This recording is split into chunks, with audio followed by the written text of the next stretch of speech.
When it comes to class identity, nothing comes close to the feeling and playstyle of the Necromancer. In Update 45, the Necromancer stands out as one of the most unique, intricate, and complex classes that you can play in ESO. And this video is going to break down every aspect of this class at an easy and fundamental level so that you can begin nuking content with ease. We're going to go over some basic optimization, then basic build info, which includes race, Mundus, attributes, consumables, and champion points, finishing off with the gear and skills, and then how I would change those gear and skills for solo content, ending all of this with a basic and easy rotation. I have to give you a disclaimer before we get started here though. This build can get you through the majority of trial content in the game, but just because you can doesn't mean that you should. If you don't care to be pushing yourself to be better and to tackle endgame content at a high level, then this video is for you. But if it is your goal to get into difficult endgame content and progression and to succeed at a high level, please check out my other guides for the Necromancer that offer 2-bar builds with more information, tips, and tricks to increase your damage on the dummy and in content.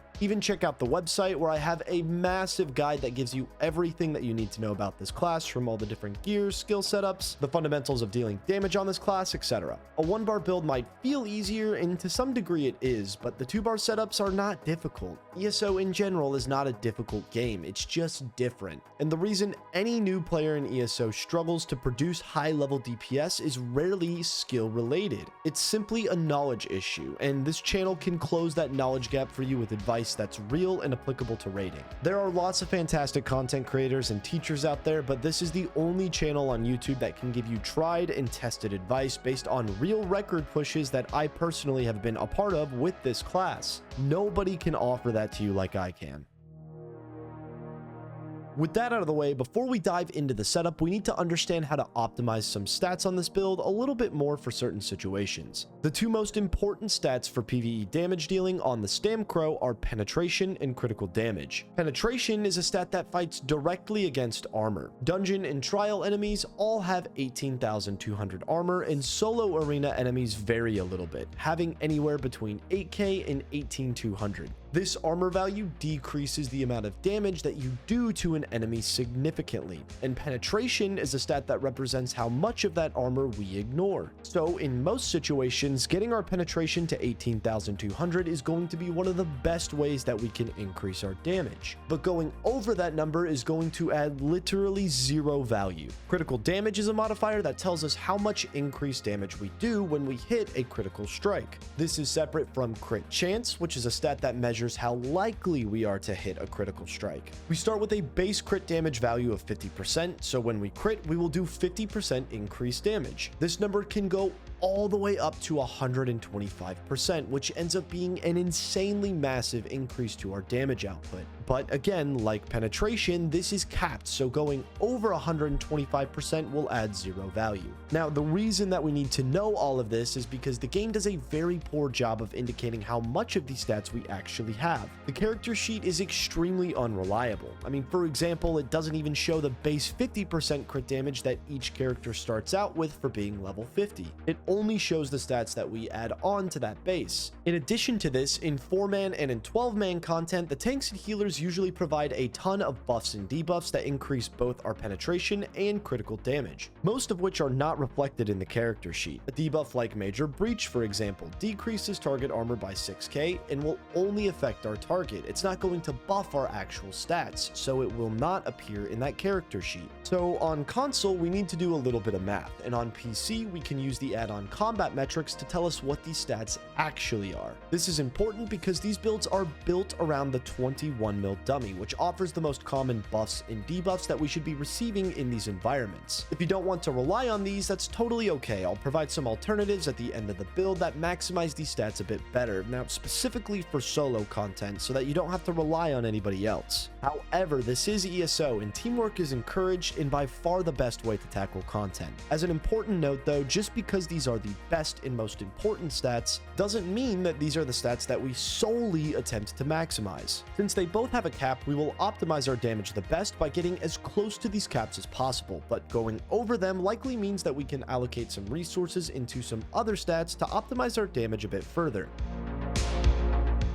With the fundamentals established, we can now better understand why these builds work and how they were made, and we're now ready to dive straight into the build. If you're newer to the game, all of the different things you need for raiding might feel a bit confusing: food, potions, Mundus, etc. To make it simple, I'm going to give you a checklist of all of the miscellaneous items you need to maximize your damage so that you don't have to worry. This checklist includes your race, Mundus, attributes, food, potions, traits, enchants, and champion points. So with that, starting with our race, whichever option you choose will have an extremely minimal impact on your overall damage, with maybe the exception being solo content. For organized 12-man raiding, Dark Elf will be the absolute strongest option, giving the most stats out of any other choice. The next strongest option is Orc, worth about 1 to 2% less DPS, but this race does occasionally heal you whenever you deal damage. It's a nice added layer of safety. In solo or 4-man content though, Khajiit is by far the best option. This class offers a ton of passive crit damage, one of the most important stats in the game, and one that's difficult to source on your own. For our Mundus, the Thief will almost always be the best option, offering a ton of critical chance. The Shadow can technically be better in some instances on the Crow, since our crit chance can pretty easily soar above 100% in XE thanks to our Gravelord passive Death Knell. I used the Shadow in Vatishran with a solo 2-bar build, but the Thief everywhere else. So I mean, as a general rule, I would stick with the Thief until you have a really solid grasp on what theory crafting for the Crow might look like. For our attributes, we'll be putting all 64 points into stamina. All of your abilities in ESO deal damage based on your highest defensive stat between the different pairs of them: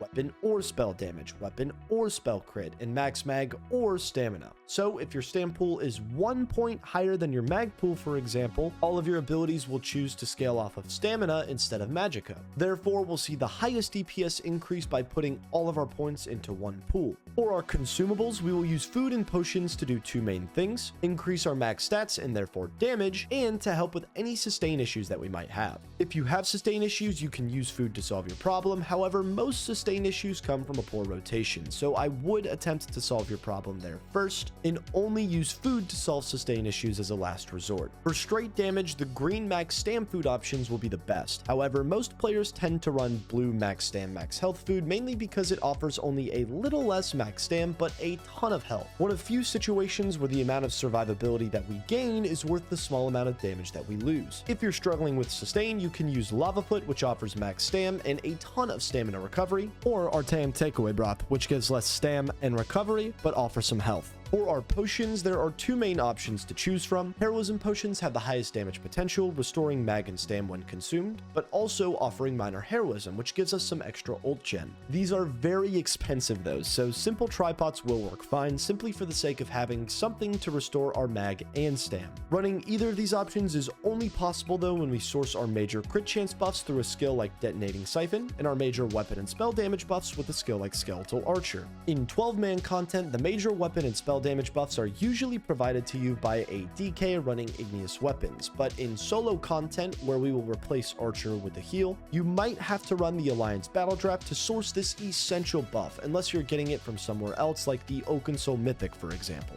For our gear traits and enchants, our body pieces are super simple. They'll almost always be Divines with max stamina enchants. Our jewelry will almost always be Bloodthirsty with weapon damage enchants. Our weapons are the only thing that can vary a little bit, but generically run your front bar weapon or weapons charged. When running daggers on the front bar, flame and poison enchants will typically be the best option. Finally, for our champion points, I suggest running Biting Aura, Thaumaturge, Wrathful Strikes, and Fighting Finesse in the blue tree. In general, the first three CP choices are ones that will never leave your setup, as they'll just offer the highest damage increase for the Crow. Fighting Finesse, however, is something that I recommend for newer players in newer groups who might suffer from a less optimized comp and or lower uptimes from the support that would keep your crit damage from hitting that 125% cap. In 4-man and solo content, you probably won't be able to hit crit cap without this champion point slottable, so it's just a good generic option. Backstabber is also an option for this, since it gives a little bit more crit damage than Fighting Finesse, but it requires you to stand behind your target. So if you can stand behind your target for the entire duration of a fight, you can run this CP. And conversely, if your group is very optimized in 4 and 12-man situations, you can run Exploiter here instead, which is one of, if not the strongest champion points in the game, but it just relies on other people doing a really good job with uptimes in order for you to gain any value. This is the CP that I use while parsing on the dummy though to achieve the 105k parse. In the red tree, it really doesn't matter what you run here. I usually tend to run Boundless Vitality, Rejuvenation, Expert Evasion, and Celerity, but when I'm running Coral Riptide on this class, I actually take Rejuvenation off in favor of Fortified, and Spirit Mastery is really good for progression too. It truly is preference.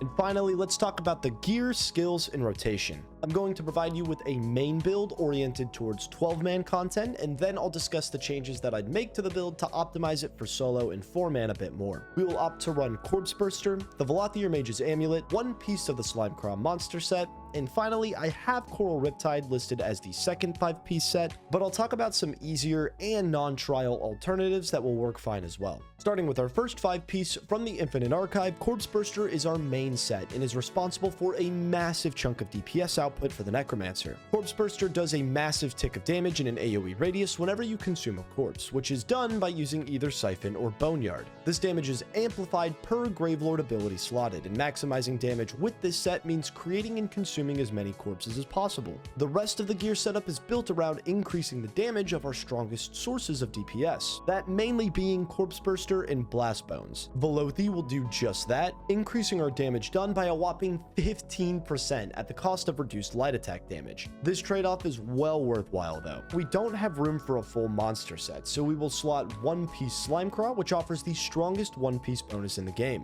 For our complementary 5-piece set, this is kind of your flex. The strongest option is definitely Perfected Coral Riptide from the Trial Dreadsail Reef, a set that offers up to 740 weapon and spell damage based on your missing stamina. You get more weapon and spell damage as your stamina gets lower, reaching the full value at 33% stam. This set can be very tricky to run though, and it does take a lot of practice, so the next best choice in my opinion is Perfected Arms of Reliquin from the Trial Cloud Rest. In order to maximize damage with this set, you simply have to light attack Weave consistently. Every time you light attack, it applies a stack of Reliquin, and these stacks do a ton of damage. If you don't want to worry about tracking any sort of 5-piece, Perfected Onsl's Torment from the Trial Sanity's Edge offers a straight 7% damage done bonus for simply being slotted, and will be the third best option in this setup. This bonus does double if you get an interrupt, but I don't find this component to really be that reliable. The 7% on its own is very good anyway. For reference, I parsed 105k in Riptide, 103k in Reliquin, and about 100k in Onsel. Finally, if you're having a tough time getting into trial content, work towards these sets, but in the meantime, you can run Order's Wrath, a craftable set from the High Isle Zone that offers some crit chance and crit damage, two of the most important and difficult stats to come by early on. I managed to parse about 92k in this setup, but keep in mind there is a set that exists called Highland Sentinel that I managed to parse 100k with in this setup, but it is a little niche. You have to stand still to maximize damage with the set, and though losing stacks of Highland Sentinel isn't too detrimental, if you're just sitting at 0, it's obviously useless, so use that one with discretion. For our skills in this setup, starting with the most important ability in this toolkit, Blighted Blast Bones will be our primary source of damage for the Crow and our primary builder for Corpse Burster. When casted, a skeletal corpse will summon from the ground over 2 seconds, and then lunge towards your target, exploding and dealing a massive tick of damage in a large AoE around the impacted target. Once the Blast Bone lands, it will leave behind a corpse for us to consume. We will do that with either Detonating Siphon or Unnerving Boneyard. Detonating Siphon is what I'll call our spammable 1 in this setup. This ability consumes a corpse to place an AoE around the consumed corpse that does damage over time, and explodes for strong burst damage at the end of its duration. Refreshing the ability counts as ending the duration though, so recasting Siphon once it's active will cause that explosion to occur whenever you recast it. Since Siphon does strong burst damage, and since it will proc Corpse Burster, we will want to use this ability as a priority whenever we have a corpse to consume, indicated by Siphon being colored in versus grayed out, which will tell us whether corpses are or are not available. The only exception to this rule is if we need to cast our next ability, Avid or Unnerving Boneyard. Boneyard is one of the strongest skills in this toolkit, dealing 30% increased damage whenever we consume a corpse. To ensure that we get this damage bonus, we want to avoid casting Siphon and Boneyard in the same Blast Bones window. If that doesn't make sense, don't stress. I'll cover this with more detail in the rotation section. Unnerving Boneyard is the morph I'd suggest for content since it offers AoE Major Breach and Minor Vulnerability, two incredibly important buffs, but I do like to use Avid Boneyard on the dummy where these buffs are already provided to cheese out an extra 1 to 2k DPS, since this morph will allow you to consume the Grave Robber synergy. With Unnerving, Grave Robber still exists, just for your allies and not you. Whenever we do not have a corpse to consume for Siphon or Boneyard, we will use Venom Skull as our spammable 2. Venom Skull is the strongest non-corpse consumer that we can use as a spammable for the Crow, so when no dots or AoEs need reapplied, and when we are out of corpses to use Siphon with, we will cast Venom Skull as a filler. Our last main skill, Skeletal Archer, will help to buff Corpse Burster as a Gravelord ability. It'll do a decent bit of damage over time, and it will create extra corpses on its death. In fights that encompass more than one target though, I'd suggest using the other morph, Skeletal Arcanist, since this morph does AoE damage. The Archer is stronger single target, but only if you can guarantee that it will hit the intended target, which isn't always possible. This skill also gives us our major weapon and spell damage buffs,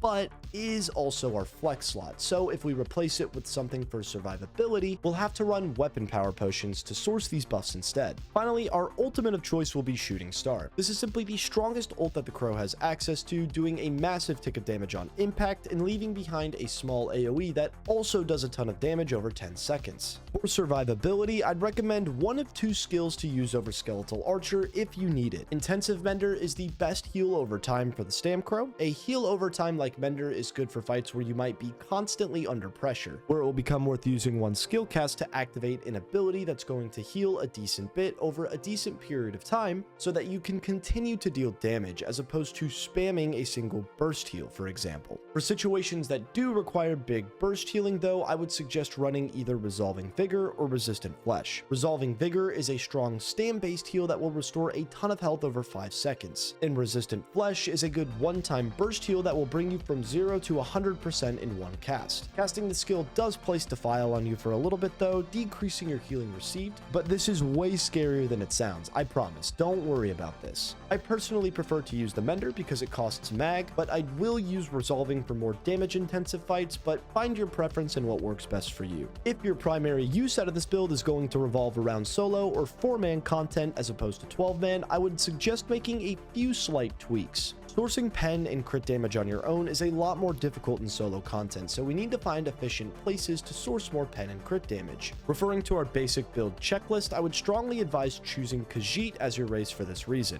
since this race offers a passive that increases critical damage by 12%. I wouldn't really change anything else on this checklist, but I will emphasize Fighting Finesse is a must for the Crow in solo and 4-man. For our gear setup, I would suggest running either Onsol or Order's Wrath plus Corpse Burster. Onsol will be a little stronger because it gives a 7% damage increase to our largest sources of damage, and it gives Minor Slayer as a trial set, adding another 5%. Onsol also gives a line of penetration, which is the most valuable one-piece stat that we can utilize in solo and 4-man content. Order's Wrath is a solid non-trial alternative though that gives crit chance and crit damage, another obviously important stat. I would also suggest replacing Velothi for Oakensoul in solo content. Oakensoul is not very good in 12-man content where the buffs this mythic provides should be sourced for you, but I do like Oakensoul in content where we don't get these buffs, especially the ones related to survivability. This increased beefiness lets us get by with just one heal, either the Mender, Resolving Vigor, or Resistant Flesh as mentioned earlier, replacing our Skeletal Archer.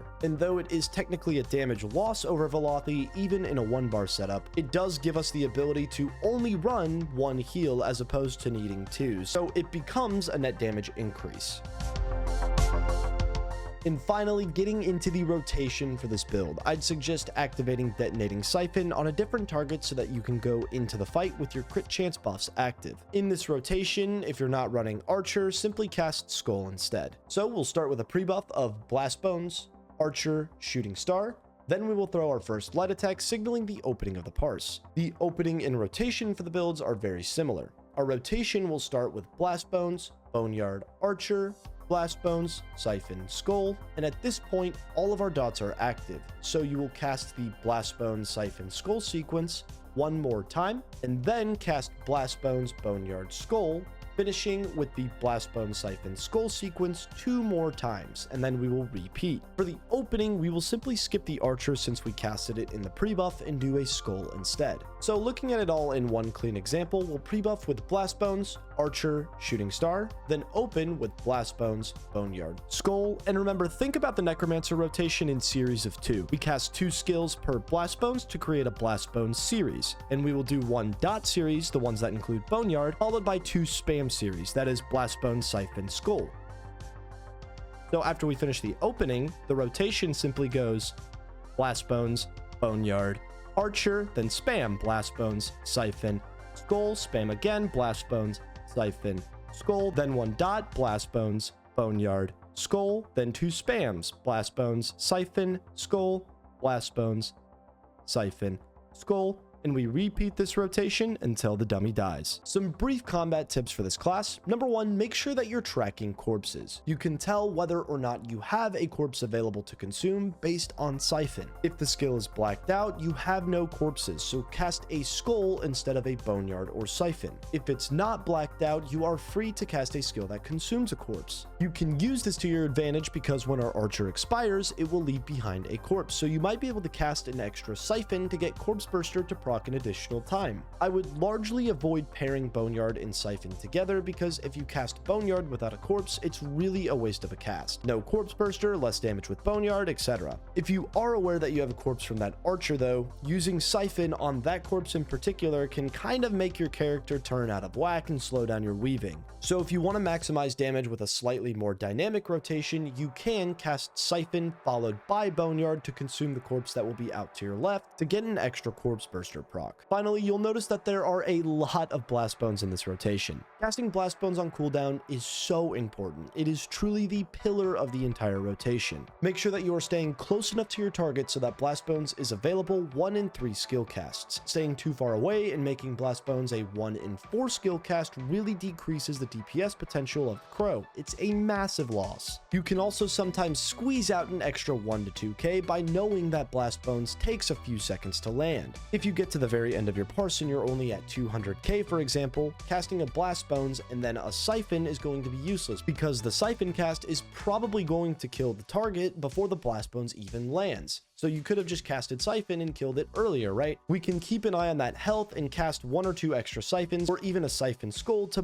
burst the end of a fight instead of casting Blastbones when we know it's not going to land. And while this heavy attack build can easily get you through just about any piece of content in the game, if you have any interest in getting into the most difficult content at any point in your ESO career, like the trifectas in the Trial Rock Grove, Dreadsail, Sanity's Edge, or even Lucent Citadel, the unfortunate reality is that the easiest way to get these trifectas is by doing an ungodly amount of damage as a group, enough to skip mechanics that make these trials so tough, or even to make those mechanics last for a much shorter period of time. That is, if you don't want to be stuck in the same piece of content for months and months and months of progression. This is done with really strong group optimization, planning out even the smallest details, as well as having a mastery level of understanding in your class and how to maximize damage, which is something that this video will do, teaching you how to get up to 140k DPS on the Stamina Necromancer, as well as explaining how to optimize the various trial setups that you might utilize. And if you don't see this video popping up yet, don't worry, it is in the works, but the Stamina Necromancer page on my website is fully up to date with parse examples and all the information that you need to know to hit 140k.